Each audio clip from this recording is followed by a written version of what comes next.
Les voitures hybrides ne sont pas une nouveauté pour Toyota.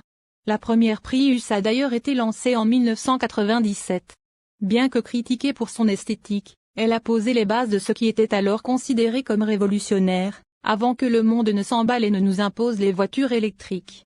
Ce n'est un secret pour personne que le constructeur japonais a été accusé de ne pas en faire assez en matière de véhicules électriques à batterie, VEB, par certains secteurs. Mais, fidèle à la tradition Toyota reste discret et adopte une approche multivoie plutôt que de jeter le bébé avec l'eau du bain.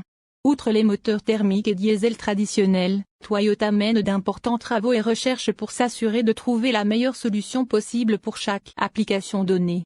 Plutôt qu'une solution de batterie universelle, Toyota mène des recherches approfondies sur les VEB, divers modèles hybrides, les biocarburants et l'hydrogène. Tout cela nous amène à sa dernière offre hybride, le très populaire et best-seller Baki en format hybride léger 48 volts, également disponible sur le SUV Fortuner. Contrairement à la Prius, qui n'est plus parmi nous, et au Corolla et Corolla Cross hybrides actuels, cette 48 volts est une application douce avec le moteur diesel uniquement aidé par la batterie plutôt que d'offrir divers modes de conduite électrique. Toyota ne lésine pas sur la sécurité et ceci lui reçoit cet airbag, un contrôle de traction et de stabilité, un contrôle de descente et une assistance au démarrage en côte, un régulateur de vitesse, un volant multifonction, un verrouillage centralisé à distance et un accès sans clé, des serrures pour enfants, Isofix sur les sièges arrière extérieurs, des feux de jour à LED automatique, avec fonction Follow Me Home, et des feux de brouillard avant à LED, un contrôle de distance de stationnement à l'avant et à l'arrière, une caméra de recul, ainsi qu'une alarme et un anti-démarrage. Le Raider conserve son esthétique musclée et sans fioritures, mais bénéficie également d'une toute nouvelle calandre en nid d'abeille noire, de phares à LED de plaques de protection pour une durabilité tout-terrain accrue. Des jantes alliage noires de 17 pouces, pneus 265/65 R17, et des marchepieds latéraux noirs, allient fonctionnalité et style, permettant aux personnes de petite taille de se glisser facilement sur les sièges passagers. De nouveaux phares anti-brouillard et feux arrière à LED modernisent son look, tandis que les poignées de porte et le loquet de porte arrière noir semblent plus performants que les précédents modèles chromés. Notre modèle d'essai était également équipé d'un arceau de sécurité sport et d'un pare-choc pour un look encore plus menaçant. L'intérieur du Ilu a peut-être un peu vieilli, mais après avoir passé des heures dans le trafic scolaire quotidien, j'ai une fois de plus compris pourquoi les Sud-Africains raffolent de ce véhicule. Tout fonctionne parfaitement. Côté infodivertissement, il n'est peut-être pas aussi avancé technologiquement que les rangées Amarok, mais il suffit de peu de matière grise pour utiliser les commandes. L'ergonomie générale est excellente. Apple CarPlay et Android Auto sont tous deux de série, mais vous devez brancher votre téléphone via le port USB-C. Le Bluetooth peut également être utilisé pour une utilisation sans fil. Une fois que j'ai utilisé le Bluetooth, j'ai été dûment impressionné par la qualité du système audio JBL. Les jeunes se sont battus pour savoir qui pouvait écouter leurs favoris Spotify respectifs. Et, si vous devez charger un ordinateur portable, il y a une prise à 2 points cachée dans le compartiment de la coudoir centrale.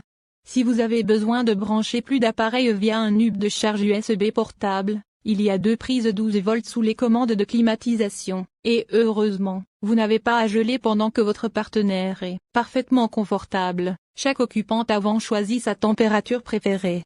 Lors des chaudes journées de février, j'ai apprécié la climatisation ultra puissante qui refroidit tout l'habitacle en 2 minutes, même après avoir cuit au soleil.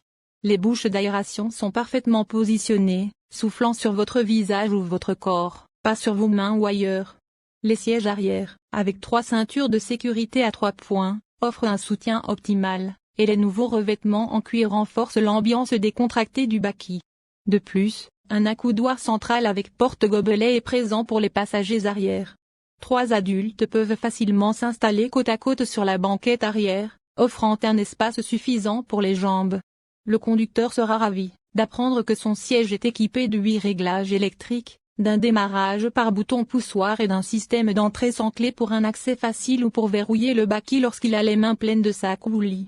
Permettez-moi de commencer par dire à quel point j'adore ce volant gainé de cuir. Il est d'une épaisseur et d'un design parfait, et le cuir est d'excellente qualité. Une fois que vous appuyez sur le bouton de démarrage et que le moteur diesel raffiné démarre, vous pouvez sentir que quelque chose est différent, dans le bon sens.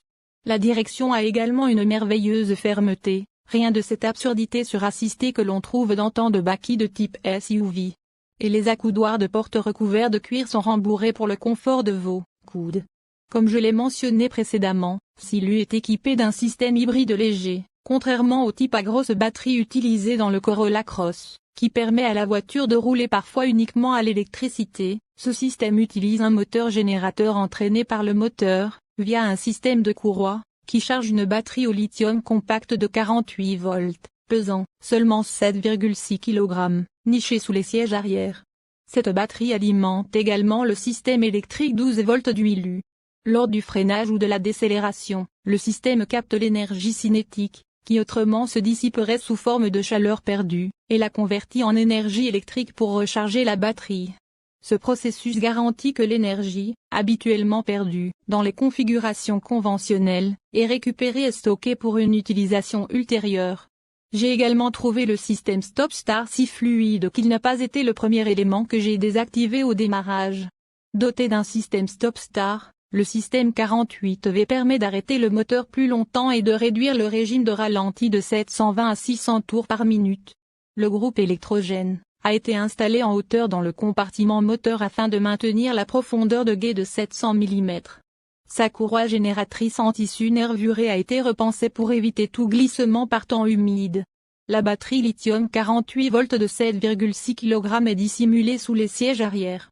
Comme tous les véhicules hybrides, la batterie se régénère, très rapidement, en récupérant l'énergie cinétique au freinage et à la décélération.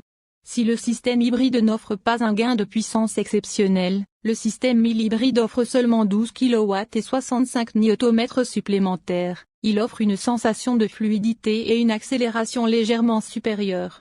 De plus, le fait que le système Stop-Start ne coupe pas la climatisation lorsque vous êtes coincé dans un embouteillage est une aubaine. Parmi les autres avantages du système MHEV 48 volts, citons un régime de ralenti plus bas et, par conséquent, une charge moteur réduite, ainsi que des économies de carburant. Toyota affirme que sur les surfaces tout-terrain plus accidentées, le moteur générateur améliore la capacité du ILU à franchir les obstacles. Pourtant, nous n'avons pas fait de tout-terrain sérieux, juste les chemins de terre normaux de campagne où le ILU semblait avoir sa place. Avec sa magie hybride innovante, Silu ne consomme pas de carburant, c'est un buveur relativement modéré malgré le système de transmission intégrale lourd qui comprend la boîte de transfert à gamme basse et les extras lourds comme le pare-buffle. Toyota estime que la consommation moyenne de carburant devrait être de plus ou moins 8,0 litres 100 km, mais notre moyenne oscille autour de 9,2 litres 100 km, le tarif courant pour les cabines doubles avec des moteurs de taille similaire. Donc oui, il y a une économie de carburant, mais elle n'est pas